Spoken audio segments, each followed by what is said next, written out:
de la nociología. El conocimiento, así es, Diego, muy bien, el conocimiento. Gnosis, conocimiento en griego. Vamos a preguntar cuál es el origen del conocimiento humano, cuál es la fuente, cuál es el origen, ¿no?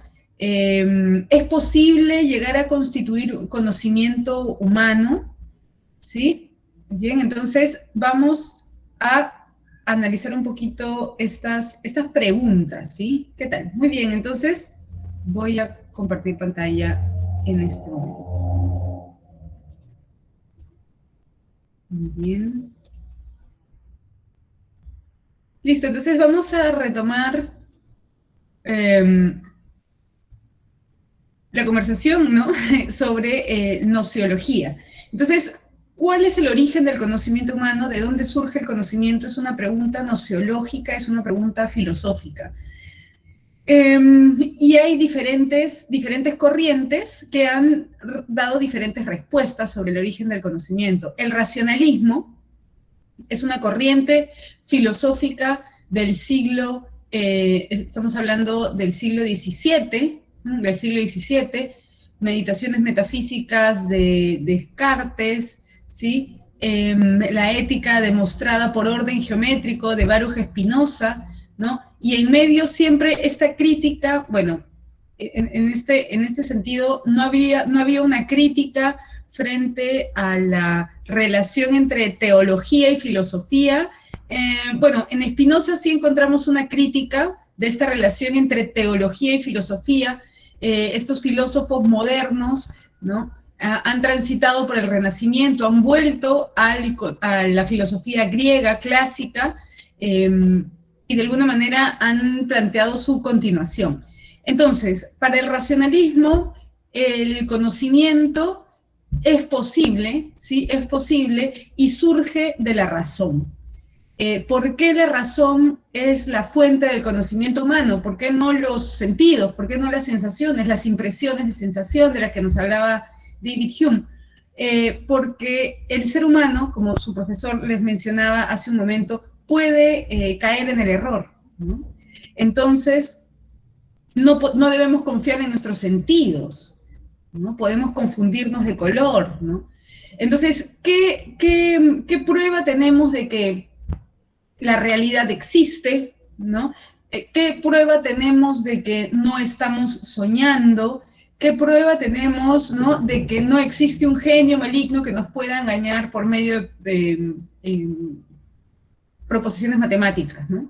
Entonces, ese es un poco el planteamiento racionalista cartesiano, quien plantea esta confianza en la razón, porque la razón nos provee de un conocimiento de tipo no parcial, sino universal, ¿sí? A propósito de los conjuntos, ¿no? Un conocimiento universal y necesario, es decir, que se debe deducir de sus premisas, ¿no? Es de carácter necesario y no es por ello contingente, ¿no? Lo contingente es aquello que puede cambiar, ¿no? En las tablas de verdad veíamos cómo en las matrices principales aparecían, ¿no? Verdaderos y falsos, ¿no? Los valores veritativos verdaderos y falsos, ¿no? Porque pueden o no pueden suceder cuando hablamos de hechos contingentes, ¿no? Muy bien, entonces el racionalismo rechaza los sentidos, no nos dice aquí porque nos engañan, ¿no? Porque podemos caer en el error, ¿sí?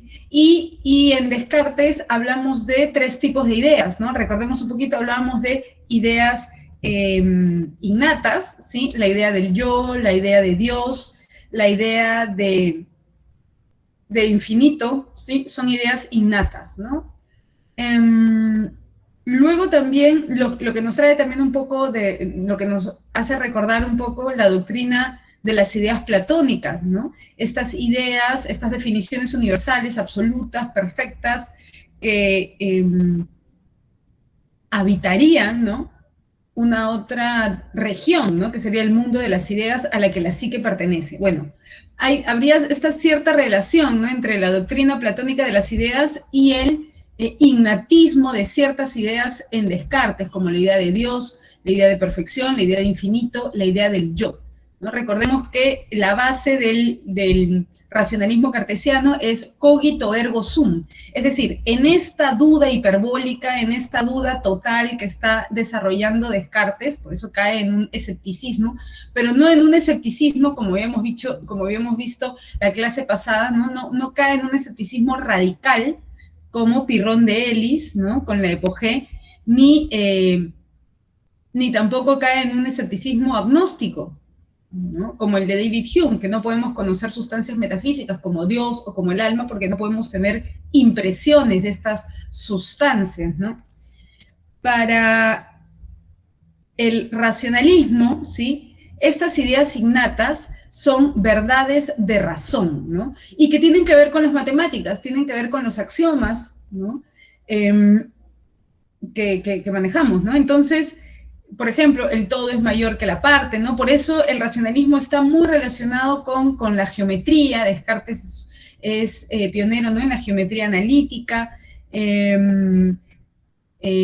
Spinoza demuestra una ética a partir de la geometría, ¿no? Va a analizar los afectos, ¿no?, y las pasiones como puntos y como líneas. Entonces, ahí vemos esta relación del racionalismo. Si bien el racionalismo de Descartes es distinto del de Spinoza, Spinoza hace una crítica a Descartes. ¿Cuál es la crítica fundamental dentro del racionalismo, ¿no? Para Descartes existen pues dos sustancias, la res cogitans, el yo pensante, ¿no?, el cogito, y existe la res extensa, ¿no? Bueno, hay una tercera, ¿no?, que es Dios, pero la res extensa, ¿no?, un poco el conocimiento se da a partir de la relación entre estas dos sustancias, ¿no?, sujeto y objeto. Para Spinoza, por otro lado, no pueden existir dos sustancias, solo existe una sustancia, y esta sustancia es la naturaleza, y por eso Dios estaría en la naturaleza, ¿no? Bueno, pero entonces, para ambos, ¿no?, tanto para Descartes como para Spinoza, como para Leibniz, ¿no?, es posible el conocimiento, y el conocimiento surge de la razón. Y es un conocimiento universal y necesario porque se apoya en las matemáticas, ¿sí?, en las matemáticas, en el método deductivo. Por otro lado, el empirismo considera que el conocimiento humano surge de los sentidos, de la experiencia, de las impresiones, ¿no?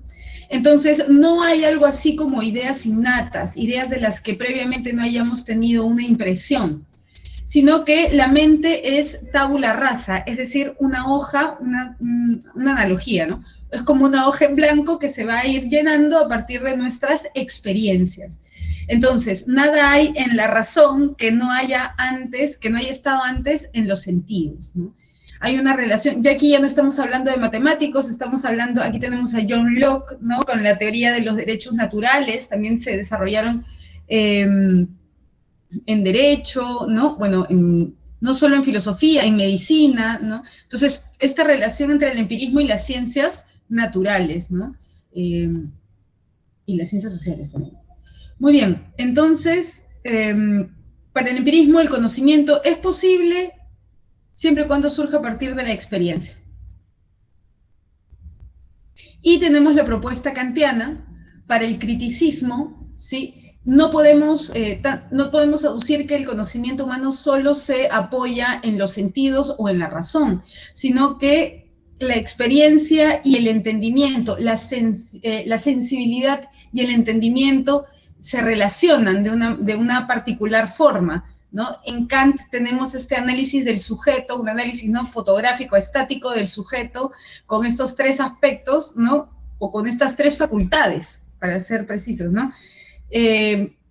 La facultad de la sensibilidad. Tenemos ahí las dos formas a priori de la sensibilidad, son estas dos estructuras a partir de las cuales comprendemos y nos hacemos una idea de cómo es el mundo, o mejor dicho, nos hacemos una representación, porque recordemos que el giro copernicano de Kant, ¿en qué consistía? En que el sujeto no tiene un papel pasivo en esta relación, en esta relación que genera conocimiento, ¿no? Estamos planteando, ¿no?, sujeto-objeto, ¿no?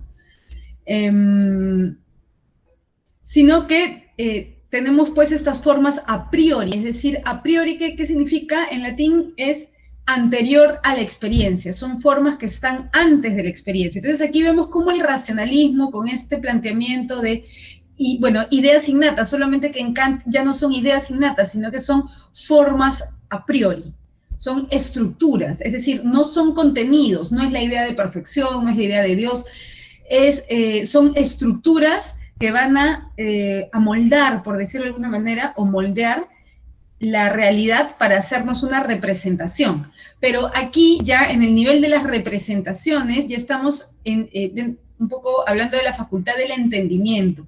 La facultad del entendimiento, Kant plantea que aquí habrían 12 categorías a partir de las cuales reorganizaríamos de alguna manera la información que está fuera de nosotros, porque Kant no duda de la existencia del mundo, ¿no? No duda de la existencia del mundo. El escéptico, recordemos, duda de la posibilidad del conocimiento y practica la epogé, ¿no? La suspensión del juicio en el caso de Pirrón de Elis.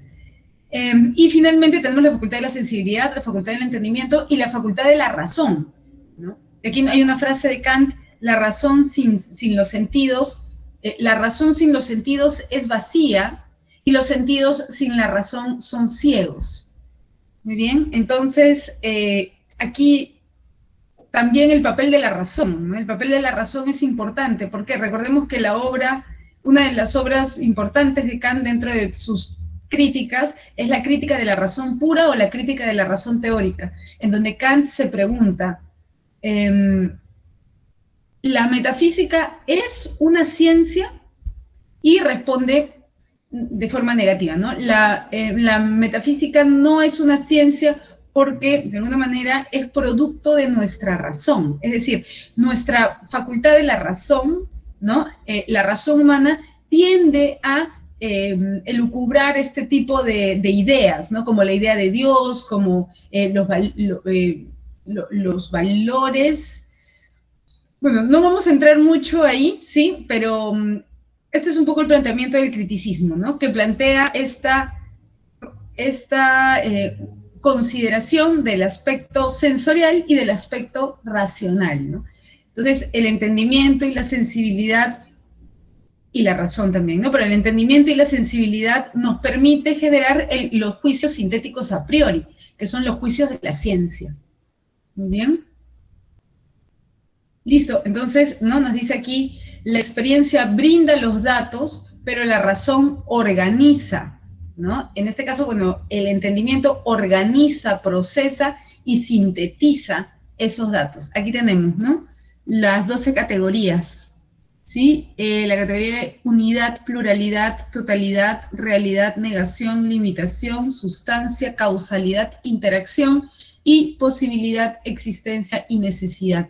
Entonces, esas son las 12 categorías a partir de las cuales comprenderíamos y nos haríamos una representación de la realidad. En gnoseología también se analiza el problema de la verdad. ¿Qué es la verdad? Bueno, la verdad no existe en la realidad, no es una cosa, no es una entidad. La verdad es una propiedad de nuestros enunciados. Es una propiedad de nuestro lenguaje, es una propiedad de nuestros enunciados. Es por ello que decimos que las proposiciones pueden ser verdaderas o falsas, ¿no? Que tienen este valor veritativo. Entonces, la verdad es una propiedad, ¿sí?, de nuestras proposiciones, por lo tanto, está relacionada con nuestro lenguaje. Entonces, de acuerdo a esta pregunta, ¿qué es la verdad? Y con esta salvedad, ¿no?, esta relación entre verdad, lenguaje, verdad y proposiciones, existen diferentes teorías sobre la verdad. Muy bien, tenemos esta teoría, la teoría de la correspondencia, que la encontramos ya en Aristóteles, que plantea que la verdad, ¿sí?, consiste en la correspondencia entre los enunciados y los hechos, entre los enunciados y el estado de cosas, es decir, los hechos, ¿no? Entonces, podemos decir que un enunciado, que una proposición es verdadera, ¿sí? Las proposiciones solo pueden ser verdaderas o falsas, los argumentos o inferencias solo pueden ser válidos o inválidos, como lo vimos en sesiones pasadas. Entonces, la teoría de la correspondencia plantea que los enunciados, las proposiciones, son verdaderas si existe un hecho que se corresponda. ¿Bien? Representantes tenemos a Aristóteles, Tomás de Aquino, Aristóteles en la Grecia clásica, siglo IV a.C., Tomás de Aquino, ¿no? Siglo XV, Edad Media, ¿sí? Bertrand Russell, ya siglo XX, Ludwig Wittgenstein también siglo XX, ¿no? Época contemporánea. Muy bien, algunas citas de Aristóteles. Decir de lo que es que no es, o de lo que no es que es lo falso. Mientras que decir de lo que es, o de lo que no es lo verdadero. Este aparente trabalenguas encierra, ¿sí?, la relación entre lógica y ontología. Wittgenstein, también otra cita de Wittgenstein en su Tractatus, recordemos esta obra del primer Wittgenstein, 1921, una proposición P es verdadera con respecto a un hecho H, si y solo si existe un isomorfismo estructural entre la proposición P y el hecho H. ¿Qué quiere decir esto? Recordemos el concepto de isomorfismo en el primer Wittgenstein. Iso igual morfé, forma, estructura. El mundo y nuestro lenguaje son isomórficos y se corresponden porque comparten una misma estructura lógica. Bien, entonces vemos como todos estos autores plantean, ¿sí?, un concepto de la verdad, ¿no?, que se enmarca dentro de la teoría de la correspondencia. La verdad es la correspondencia entre enunciados y hechos. Tenemos también la teoría coherentista, que plantea ya no la relación entre proposiciones y hechos, sino la relación entre proposiciones y proposiciones. Por eso es que hablamos de coherencia, y aquí es muy importante el análisis de los argumentos, ¿no? Esta hermenéutica de hacer un análisis del argumento, ¿no? Aquí nos dice, la verdad de la mayoría de las proposiciones empíricas depende de las relaciones lógicas con ciertas proposiciones básicas que describen experiencias perceptivas y que constituirían los fundamentos de la ciencia y del conocimiento. Bueno, ¿qué es lo que plantea esto? ¿Sí? Que debemos atenernos a las relaciones lógicas entre los enunciados. Un ejemplo, las aves vuelan. Yo soy un ave, por lo tanto, yo puedo volar. Entonces, aquí hablamos de una verdad que tiene que ver con la relación entre premisas, como veíamos, por ejemplo, en lógica 3, con la lógica proposicional, con las proposiciones categóricas de Aristóteles, ¿no? El silogismo categórico, las dos premisas se relacionan, ¿no? Encontramos ahí el término medio, término mayor, término menor, y luego tenemos la conclusión en donde se relaciona sujeto y predicado, estas dos categorías, ¿no? Entonces, era muy importante para que el argumento sea válido, ¿sí?, que la conclusión se derive de sus premisas, ¿no? Entonces aquí la teoría coherentista plantea que la verdad es la relación lógica entre proposiciones. Algunos representantes, ¿sí?, del Círculo de Viena con esta importancia del análisis del lenguaje, ¿no?, que había aperturado Wittgenstein con el Tractatus, ¿no?, a esta crítica a lo que es la filosofía, el carácter terapéutico de la filosofía, el carácter analítico de la filosofía. Es decir, vamos a analizar los argumentos, ¿no? Y para ello vamos a utilizar la lógica, este instrumento, para poder formalizar los enunciados. Muy bien, continuamos. No sé si exista alguna pregunta. Yo argumenté eso en la idea de un daltónico y una persona que sí ve todos los colores. Claro, claro, perfecto, ¿no? La idea de esta representación de la realidad de una persona daltónica y de una persona que puede percibir toda la gama de colores, ¿no? Y eso que decir toda la gama de colores es también cuestionable, ¿no? Precisamente porque el ser humano tiene una manera de entender la realidad y una forma de hacerse una representación del mundo, ¿no? Muy bien. Listo, entonces continuamos.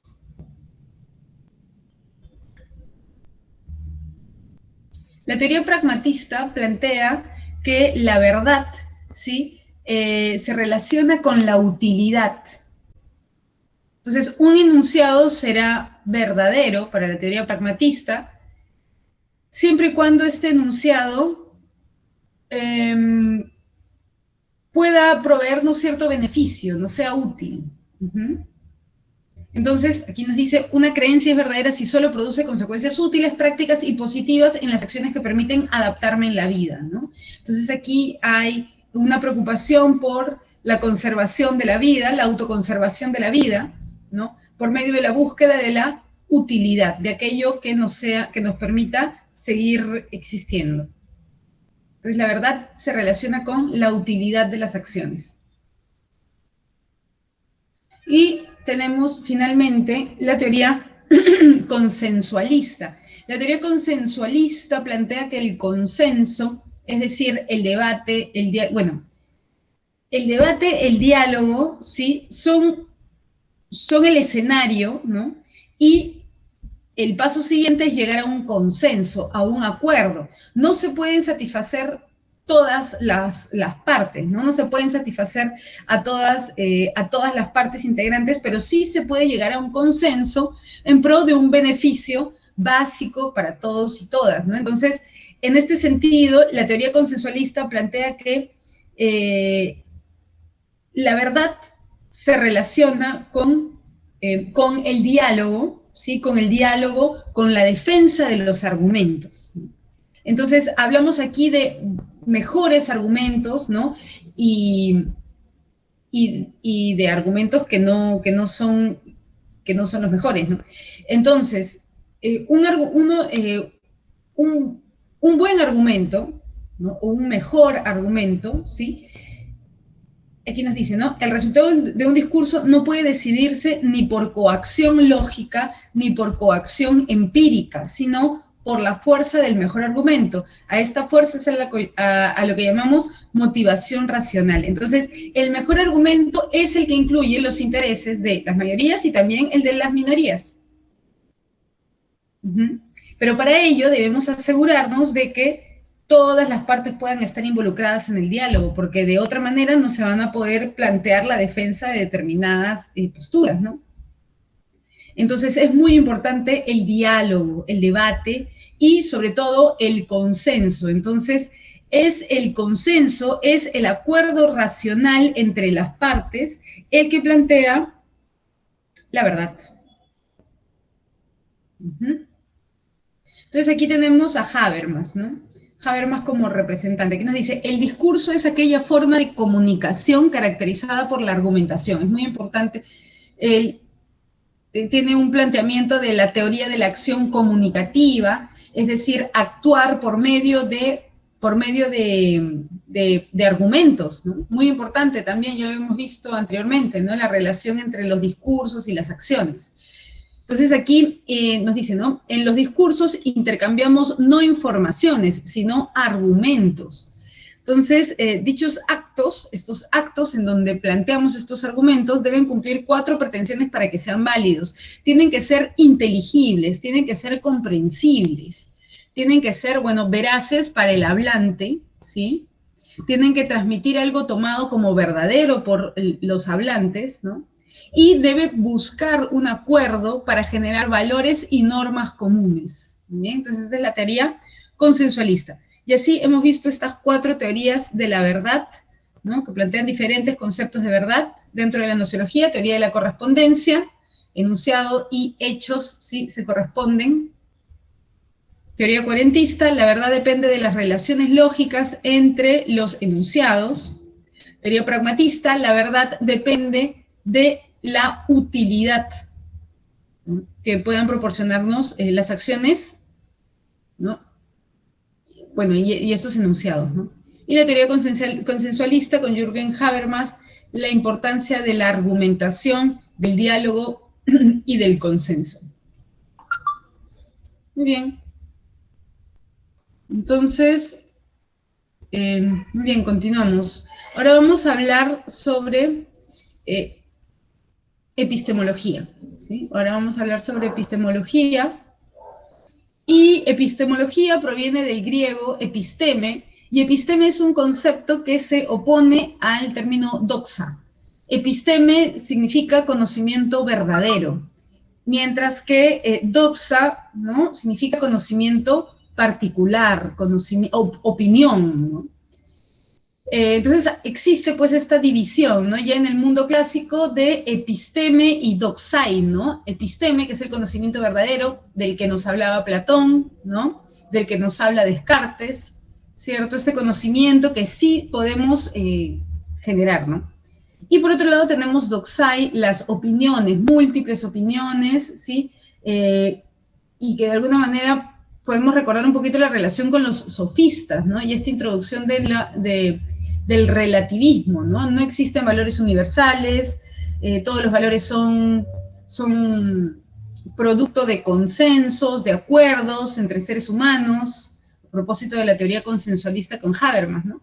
Entonces, la epistemología es la disciplina filosófica que va a analizar al conocimiento científico.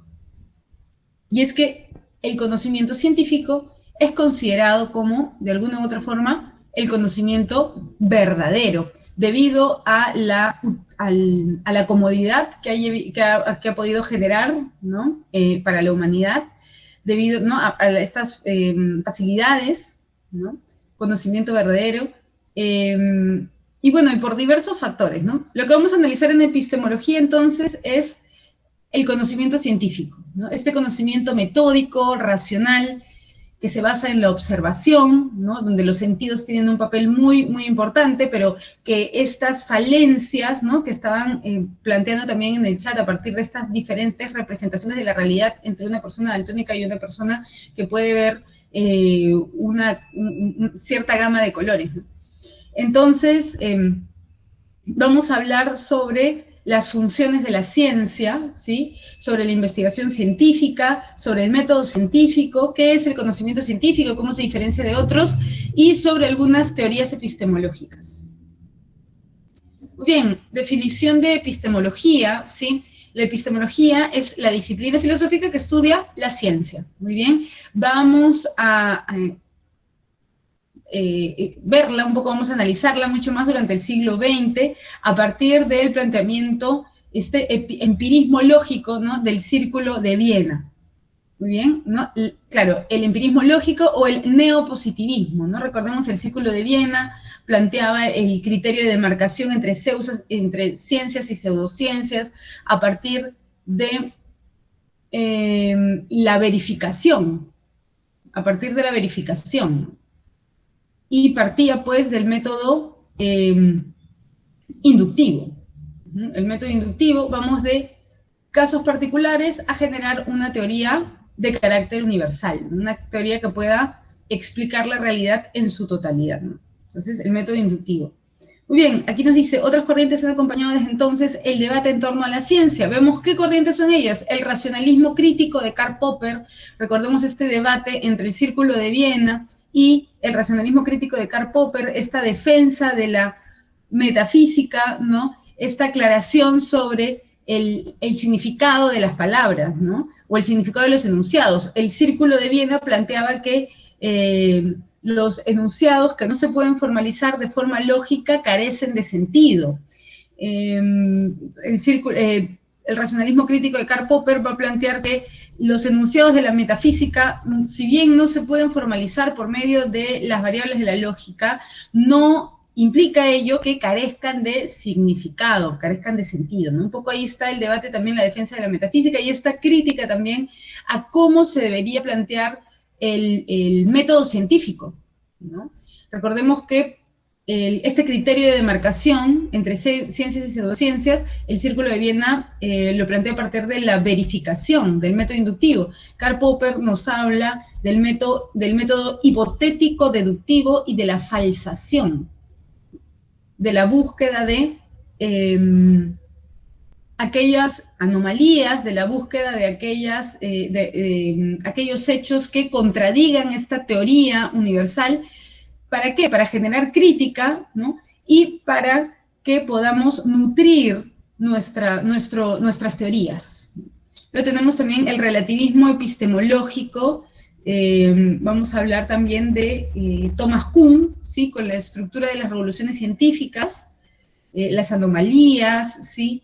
Y la importancia de la historia de la ciencia. Y también hablaremos del anarquismo epistemológico de Paul Feyerabend, a propósito de la crítica al método y de la inclusión de otras prácticas que, si bien no siguen de manera ortodoxa el método científico, llegan a generar consecuencias, ¿no? Satisfactorias quizá, bueno, o llegan a generar conocimiento, ¿no? Fuera de este planteamiento del método científico. Entonces, ¿qué es la ciencia? ¿No? Tenemos tres formas de concebir la ciencia, ¿no? La ciencia como comunidad científica, la ciencia como investigación científica y la ciencia como conocimiento científico. Si entendemos la ciencia como una comunidad científica, ¿sí?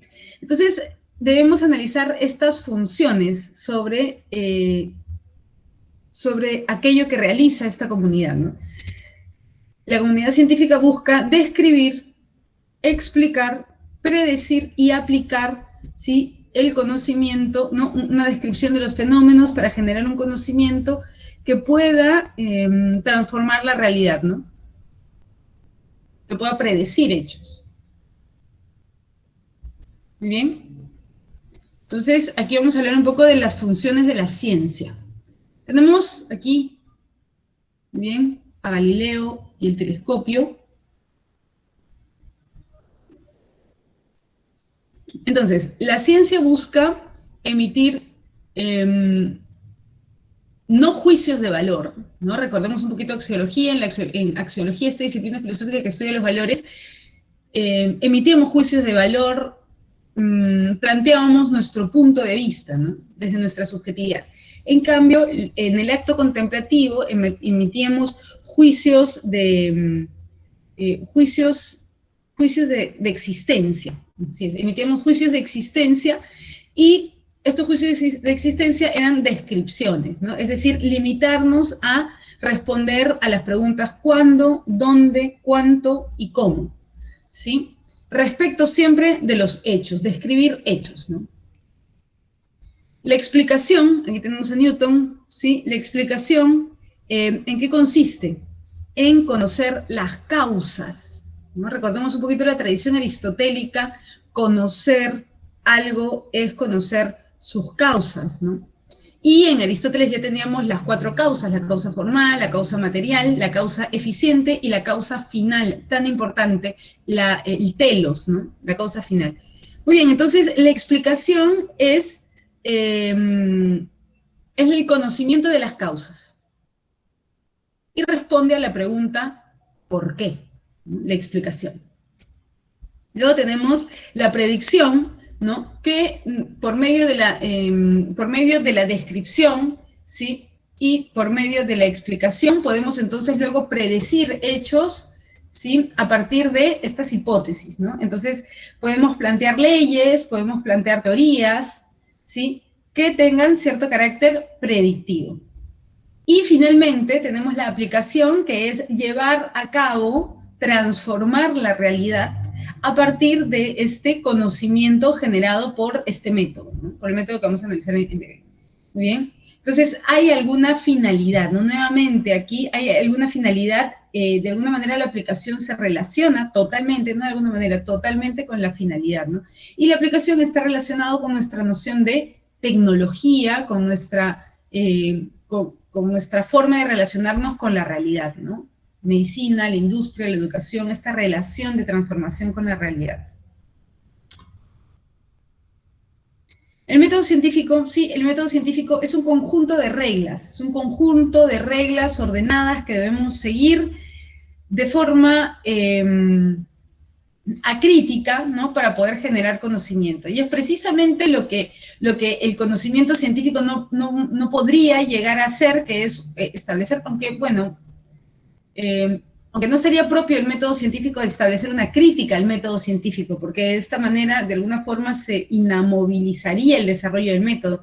Es por eso que la epistemología se encarga de realizar una crítica a este método, a este conjunto de reglas.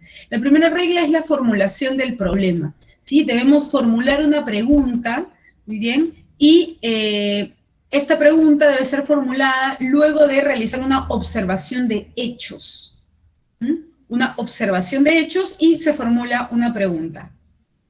El paso 2 es el planteamiento de la hipótesis. ¿Qué es una hipótesis? Es una respuesta provisional. Bien, es una respuesta que está sujeta a modificación. El tercer paso es la deducción de consecuencias. A partir de la hipótesis vamos a deducir una serie de consecuencias que, de no darse en la realidad, entonces deberíamos cambiar la hipótesis, ¿no? Y plantear una nueva hipótesis. Entonces, deducción de consecuencias, ¿no? Es lo que se infiere, lo que se deduce a partir de la hipótesis. Entonces, es muy importante recordar el carácter provisional de esta respuesta.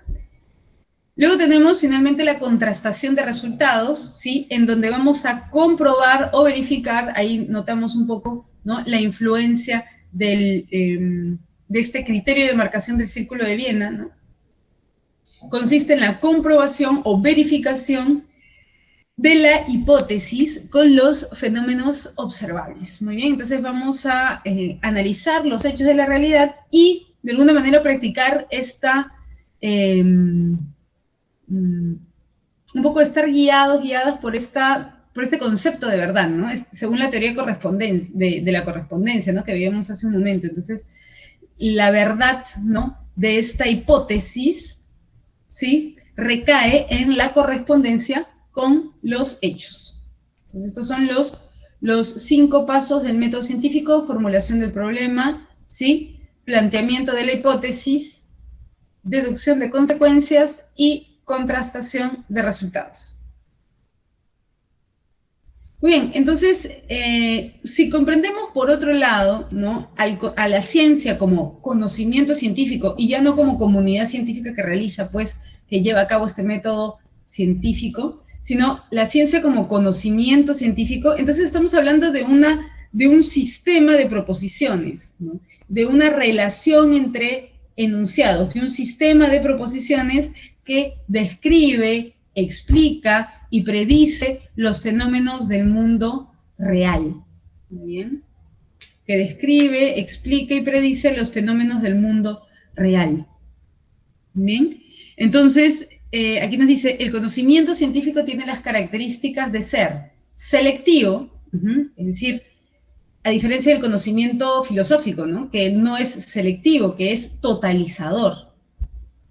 Entonces, es selectivo, es objetivo, es metódico, sigue un método, ¿no? Es sistemático, plantea la relación entre proposiciones que sea un sistema, ¿no? Una explicación de la realidad a partir de un sistema. Es racional, es falible, es decir, puede caer en el error, y es perfectible, es decir, se puede mejorar, ¿no? Entonces, muy importante, aquí nos basamos en hechos objetivos, accesibles, corroborables y perfectibles. Muy bien.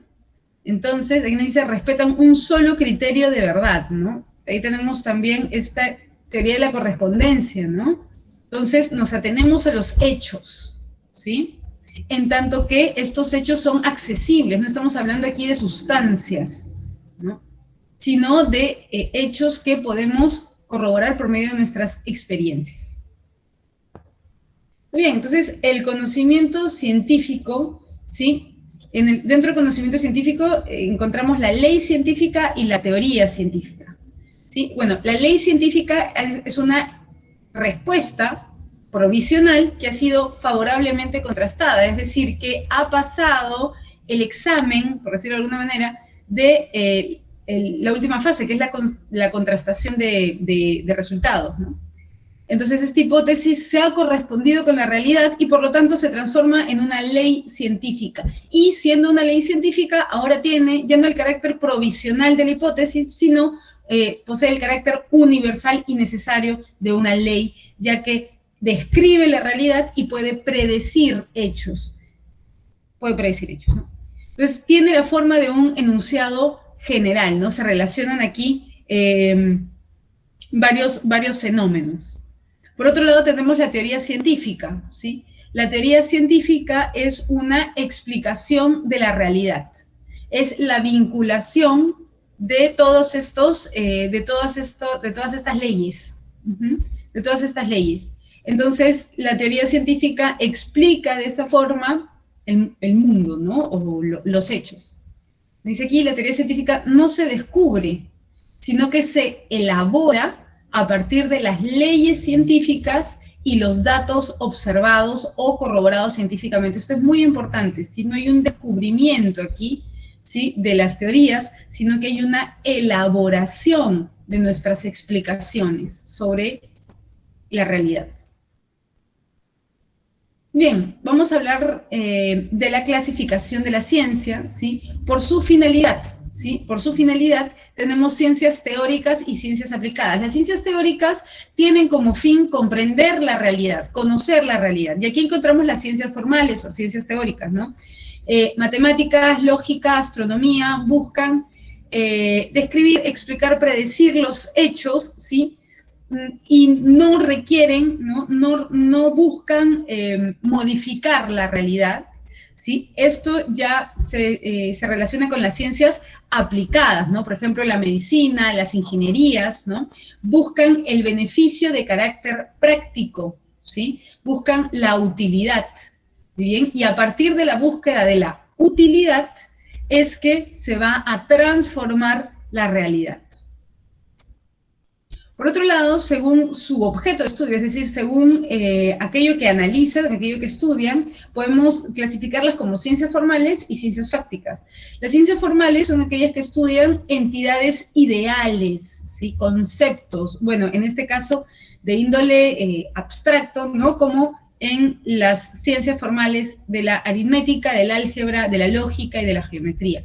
Por otro lado, tenemos las ciencias fácticas que tienen por objeto de estudio la experiencia, los hechos, ¿no? Y tenemos los hechos naturales, ¿sí?, que tienen que ver con los fenómenos de la naturaleza, ¿no? Y por otro lado, los hechos sociales, que tienen que ver con las relaciones entre los seres humanos dentro de las comunidades, ¿no? Recordemos un poco la sociología, esta física social que nos planteaba, ¿quién? ¿Recuerdan? Augusto Comte. Muy bien. Vamos a hablar ahora un poco sobre las teorías epistemológicas. Thomas Kuhn, ¿sí? Thomas Kuhn, en este libro de 1969, La estructura de las revoluciones científicas, plantea que si buscamos comprender la ciencia, buscamos comprender este fenómeno del conocimiento científico, debemos comprender también cómo se ha desarrollado la ciencia a lo largo de la historia. Entonces, Kuhn, ¿sí?, va a plantear comprender la ciencia, el desarrollo de la ciencia, a partir de un desarrollo histórico, ¿no? Y esto también tiene que ver con una relación con Hegel, ¿no? Con Hegel, recordamos un poquito el idealismo alemán, ¿no? La fenomenología del espíritu, ¿sí? Hablamos ahí de conocimiento absoluto, pero sobre todo hablamos de un espíritu que se desarrollaba a lo largo de la historia, ¿no? Entonces aquí es muy importante el desarrollo histórico de la ciencia. Y es por ello que Kuhn va a plantear ciertos conceptos importantes. Tenemos el concepto de la anomalía, ¿sí?, el concepto de la anomalía y el concepto de paradigma. También el concepto de la inconmensurabilidad de las ciencias, ¿no? Ahora, la anomalía, ¿en qué consiste?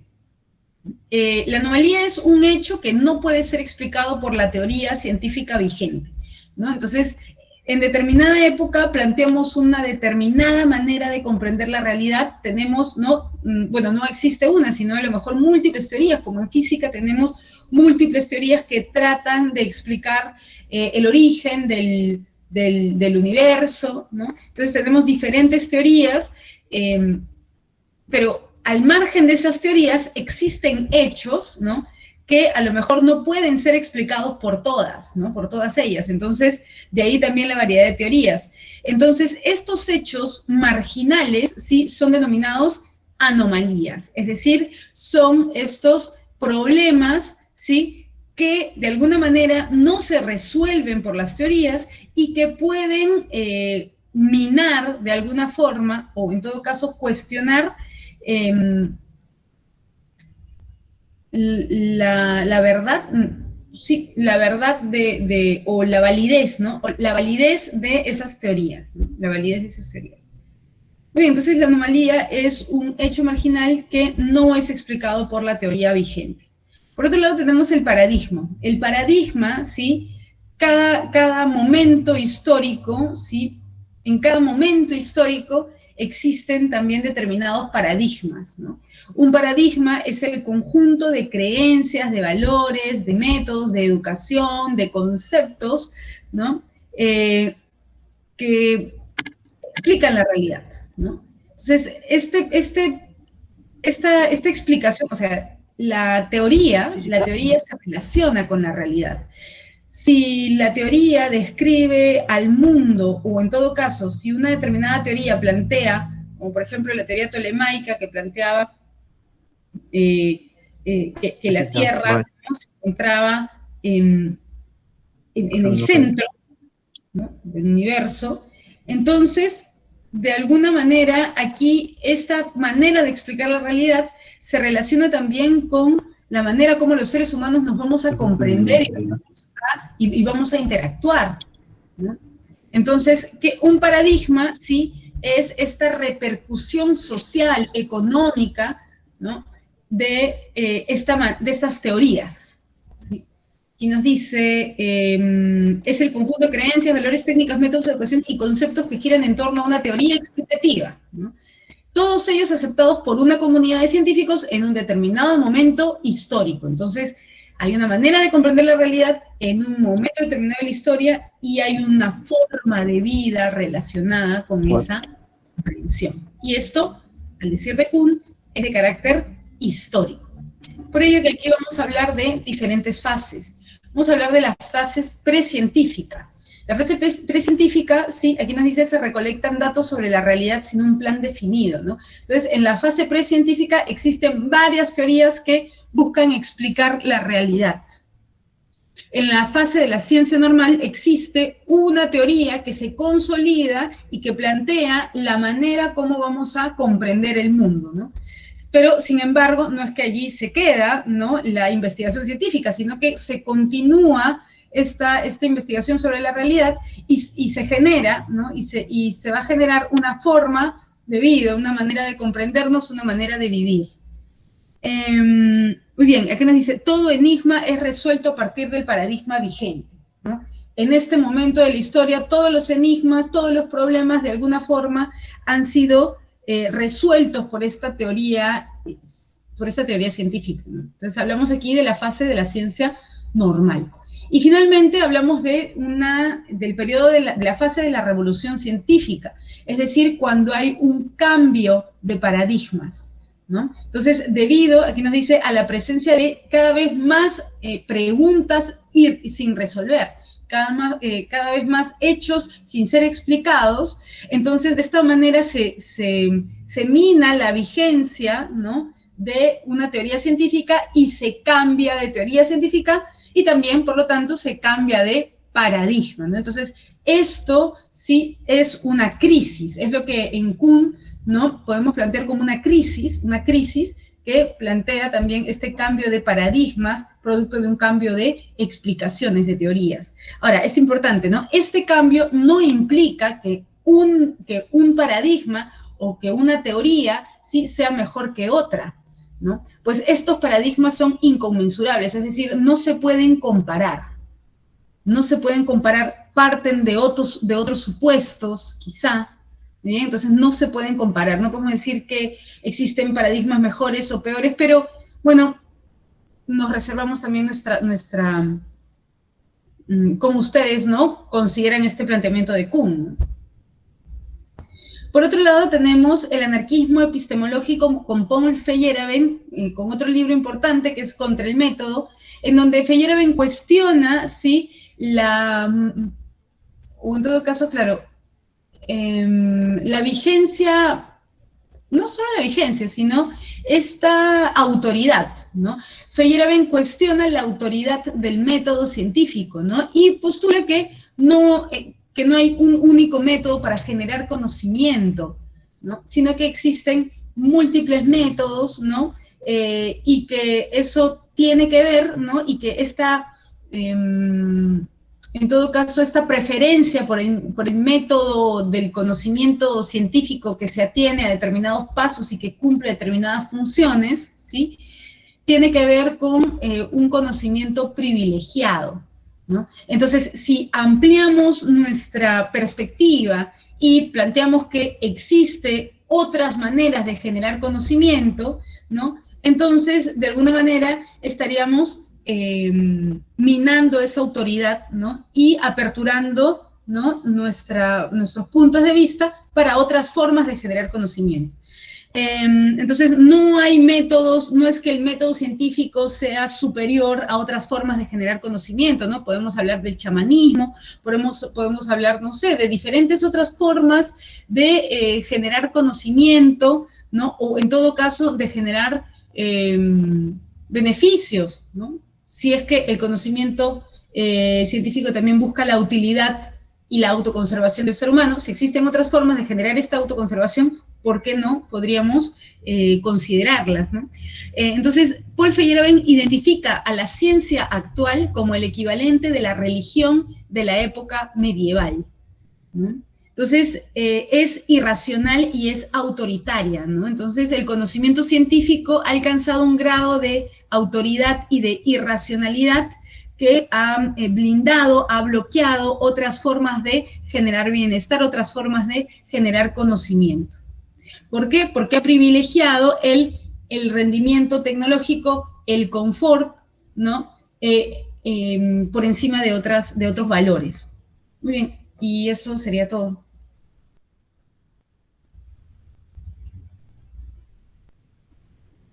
Muy bien, entonces eso sería todo. Espero que se haya comprendido la clase. Y la siguiente clase continuaremos, ¿sí?, y resolveremos algunas preguntas. Muy bien, entonces, listo. Nos vemos durante la siguiente sesión. Muchas gracias. Chau, chau.